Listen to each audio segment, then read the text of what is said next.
Assalamualaikum warahmatullahi wabarakatuh. Halo semuanya, kembali lagi bersama saya Erfran Darmawan dari Develop Academy.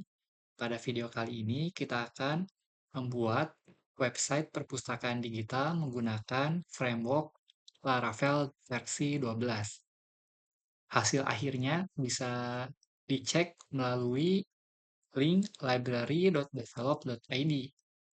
Ini adalah tampilan dari website yang akan kita buat. Di sini ada tampilan beranda atau home-nya, ada hero section, kemudian ada list buku yang diurutkan berdasarkan jumlah views terbanyak, sehingga nama sectionnya itu buku terpopuler. Lalu ada footer, kemudian di header-nya juga ada menu beranda, buku, kategori, dan tombol login. Kita coba cek dulu fitur-fiturnya sebelum memulai cara membuat website ini. Kita coba klik ke menu buku.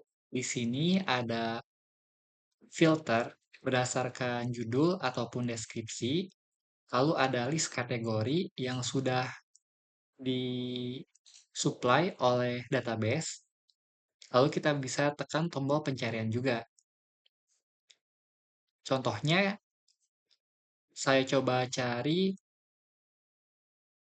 kategori edukasi, maka akan muncul satu buku ini yang kategorinya sesuai.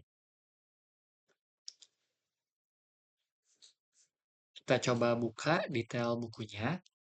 Nah, di sini di detail buku ada foto, kemudian ada judul buku, lalu tanggal buku ini di proof, penulis, dan jumlah views-nya. Dan kita juga bisa membaca buku ini secara online, tinggal klik tombol baca online. Nah, di sini ada penjagaan. Hanya user yang telah login saja yang bisa membaca buku secara online. Kalau kita cek ke menu kategori, tampilnya seperti ini. Ini sudah ada di database dan juga di panelnya, jadi kita bisa tambahkan dan kurangi untuk data kategori ini. Dan untuk di list buku, ini list buku yang sudah di-approve statusnya. Jadi, kalau ada buku-buku yang baru dibuat oleh user, tidak akan langsung tampil di sini, karena ada proses approval oleh admin. Saya coba login terlebih dahulu untuk memperlihatkan fitur approval oleh admin.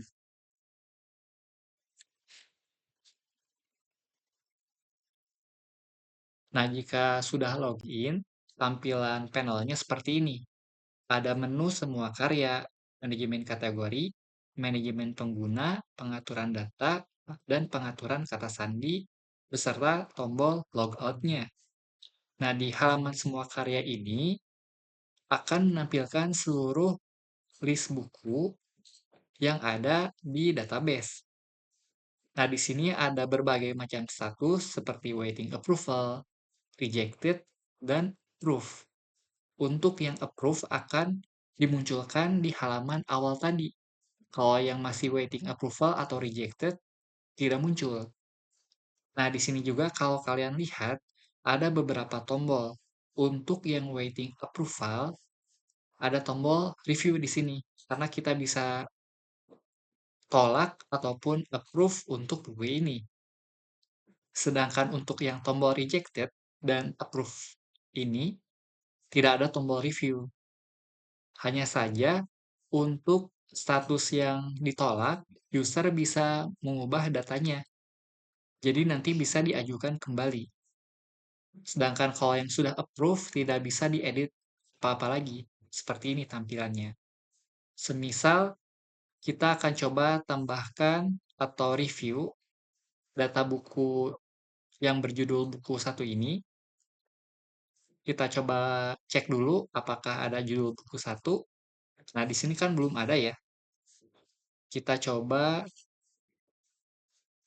review yang judul buku satu. Kita klik saja tombol review. Nah, ini tampilan profil bukunya.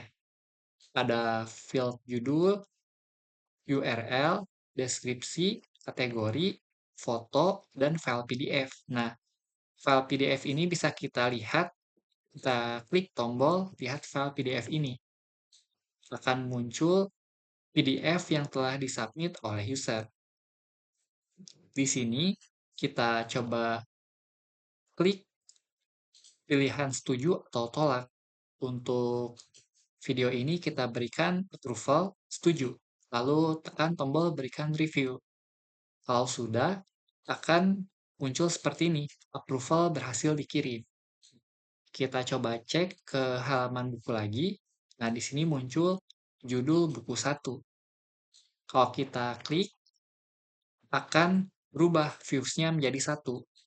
Lalu kalau kita refresh, views-nya tetap menjadi 1 karena ada penjagaan session selama 30 menit. Jadi kalau ada user yang sama, mencoba untuk refresh berkali-kali, total views-nya masih 1, tidak berubah. Jadi ketika user tersebut refresh di 30 menit berikutnya, baru akan ada penambahan 1 views lagi, sehingga menjadi 2 di sini. Kita coba klik tombol baca online untuk melihat fitur membaca buku secara online-nya. Nanti akan muncul PDF seperti ini. Lalu kita coba cek lagi untuk halaman yang lain seperti manajemen kategori, kemudian manajemen pengguna untuk fitur block user. Jadi jika ada user yang melakukan tindakan yang di luar norma, kita bisa blok user tersebut agar tidak bisa login kembali di website kita. Semisal kita blok dulu untuk user yang lain seperti ini. Kita coba klik tombol block user, lalu pilih OK. Nanti jika sudah sukses, user berhasil diblokir. Nanti akan saya coba login kembali menggunakan user ini. Lalu kita ke menu pengaturan data terlebih dahulu untuk melihat form perubahan data profil ini. Kalau kata sandi, kita cek formnya seperti ini, ada kata sandi lama, kata sandi baru, dan konfirmasi kata sandi.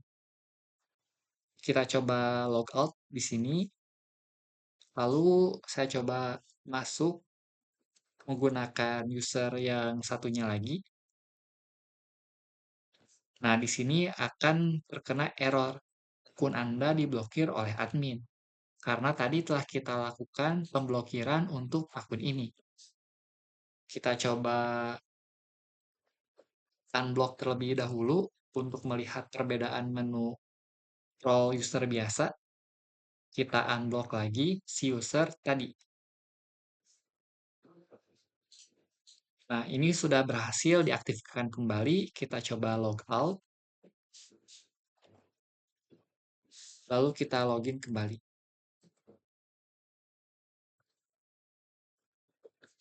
Nah, ini adalah tampilan dari user Erfran Darmawan yang role-nya bukan admin. Bisa kalian lihat menunya itu lebih sedikit ya. Ada karya saya, pengaturan data, dan pengaturan kata sandi saja. Dan karyanya pun hanya menampilkan buku-buku yang di-upload oleh user ini saja, tidak semua. Kalau kalian lihat, tidak ada pagination di sini. Dan juga tidak ada tombol review di halaman ini, meskipun statusnya waiting approval. Jadi ini adalah website-website yang akan kita buat di kelas Laravel membuat website perpustakaan digital ini. Nah, untuk source code lengkapnya sudah tersedia di link ID Erfran Darmawan dan juga ada di Develop Academy. Nah, perbedaannya apa? Kalau di link ID itu template satuan, jadi kamu bisa download hanya satu tema ini saja. Seharga untuk sekarang masih Rp25.000.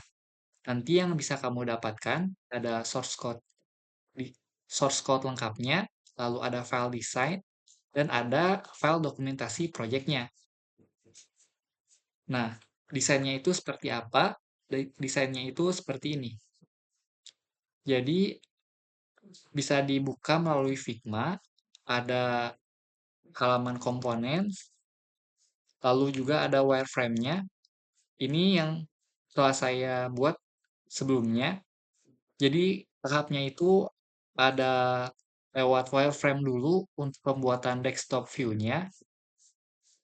Jika sudah, ada wireframe untuk mobile view-nya, karena di website ini sudah support responsif. Nah, jika tahap wireframe sudah selesai, maka akan masuk ke tahap finalisasi desain untuk versi desktopnya terlebih dahulu. Nah, ini adalah tampilan-tampilan dari desain websitenya. Lalu juga ada tampilan final design untuk mobile view. Jadi nanti kalau kalian beli melalui link ID ataupun Develop Academy, kalian bisa mengakses file desain ini juga. Dan juga saya telah siapkan file dokumentasi bagaimana caranya menjalankan project ini. Nah, untuk yang Develop Academy, kalian bisa mendownload seluruh template ini dengan harga untuk sekarang 200.000 tahun. Jadi perbedaannya itu antara link ID yang satuan atau bundling, atau di Develop Academy menggunakan bundling package yang bisa mendownload seluruh tema ini. Nah, langsung saja kita coba persiapan terlebih dahulu sebelum membuat website perpustakaan digital ini. Nah, yang perlu disiapkan adalah tentu saja editor. Di sini saya menggunakan Visual Studio Code. Nanti kalian bisa coba download Visual Studio Code jika belum ada versi terbaru. Jadi nanti tinggal cari di Google Visual Studio Code, tinggal klik tombol download ini saja. Berhubung saya menggunakan OS Windows, maka tampilannya seperti ini. Nah, ada juga alternatif lain. Sekarang itu ada editor bernama Anti-Gravity buatan dari Google. Untuk editor ini, base-nya itu sama seperti Visual Studio Code, tetapi dengan tambahan ada AI di dalamnya. Jadi ada AI assistant untuk membantu kalian coding dengan lebih mudah lagi. Jadi misalkan terjadi error atau ada apa, bisa lebih dimudahkan dengan AI assistant-nya. Editor ini sedang trending saat ini, saat video ini dibuat. Jadi bisa kalian coba juga karena masih gratis. Jadi bisa pakai Visual Studio Code, bisa juga pakai Anti-Gravity. Namun berhubung untuk video tutorial ini, saya akan menggunakan Visual Studio Code. Nah, jika sudah, pastikan kalian download terlebih dahulu SAM-nya.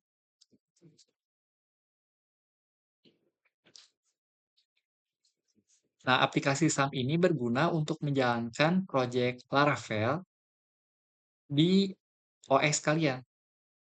Pastikan untuk download versi yang PHP-nya 8.2 yang ini. Jadi, kalau kalian pakai Windows bisa klik tombol ini, kalau Linux yang ini, kalau pakai Mac OS yang ini. Yang penting itu versi PHP-nya 8,2. Karena kita akan menggunakan framework Laravel yang terbaru untuk saat ini versi 12 yang memerlukan minimal versi PHP-nya 8.2. Nah, jika aplikasi SAM-nya sudah di-download dan sudah diinstal, bisa install Composer juga. Nah, Composer ini berguna untuk menginstal library-library PHP. Nah, selain itu, kalian juga perlu untuk mendownload Node.js. Nah, gunanya apa? Gunanya Node.js ini untuk menginstal library seperti Tailwind CSS. Jadi ada dua. Yang pertama Composer untuk yang library PHP, sedangkan untuk Node.js untuk library di UI-nya seperti Tailwind CSS. Nah, caranya pilih yang versi 22 yang LTS ini atau Long Term Support.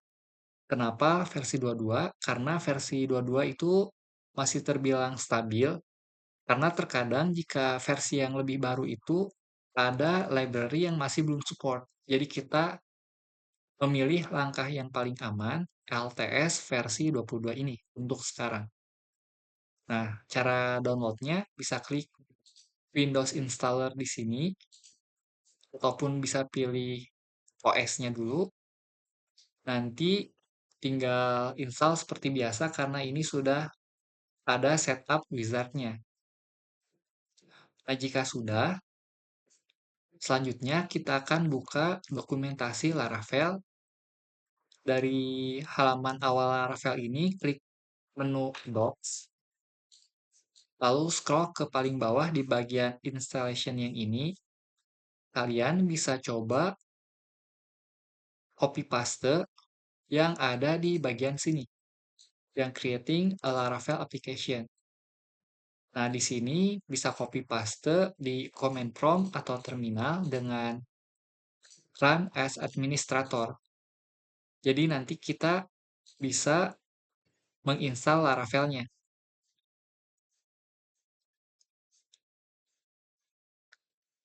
Nah, jika sudah, kalian juga nanti coba jalankan Composer Global Require Laravel Installer ini.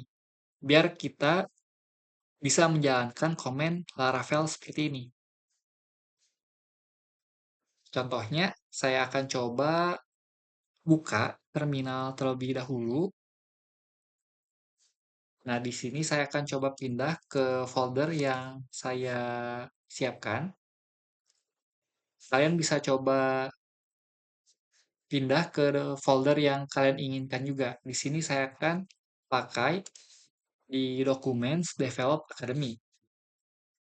Karena saya sudah menginstal Composer dan juga menginstal Laravel Installer ini, jadi saya tidak akan copy paste yang ini. Saya akan start dengan yang comment creating an application. Di sini saya akan berikan namanya Laravel New Digital Library Website.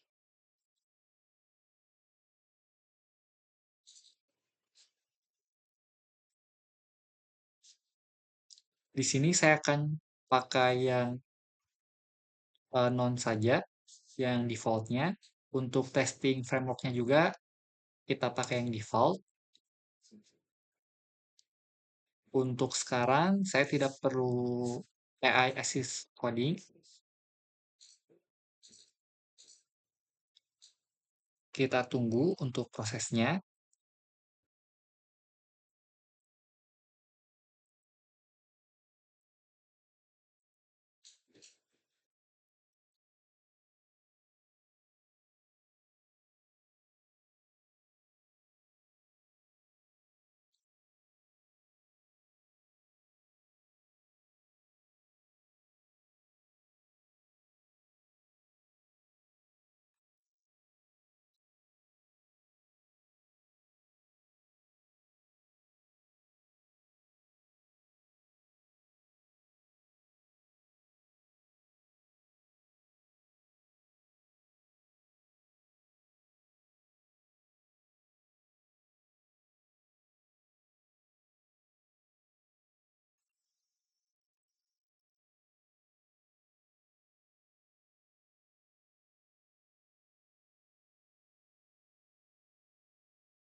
Nah, di sini kita akan menggunakan database MySQL.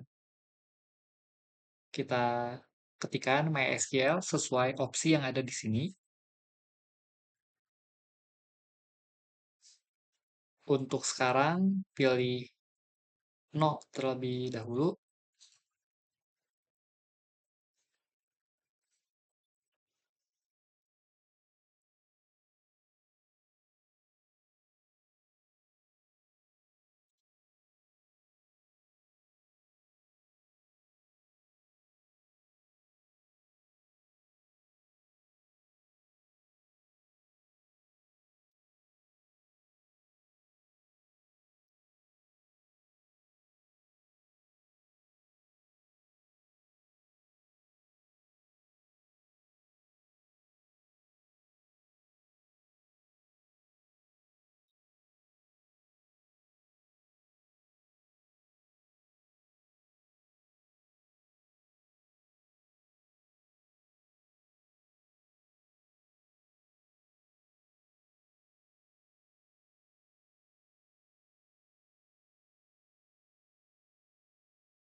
Nah, untuk yang ini kita akan install library-nya, jadi pilih yes saja.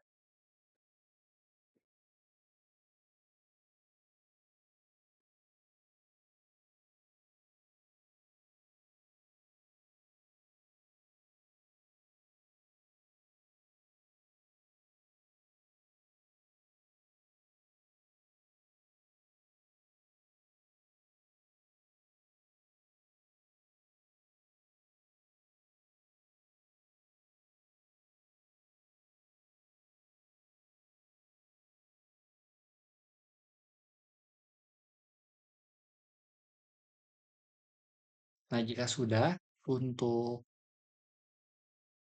project Laravel sudah selesai di setup. Untuk video ini cukup sampai di sini dulu. Untuk tahap selanjutnya akan saya bahas di video berikutnya. Jika kamu mengalami kendala atau kesulitan, bisa chat di kolom komentar YouTube atau di channel Discord. Terima kasih dan semoga bermanfaat.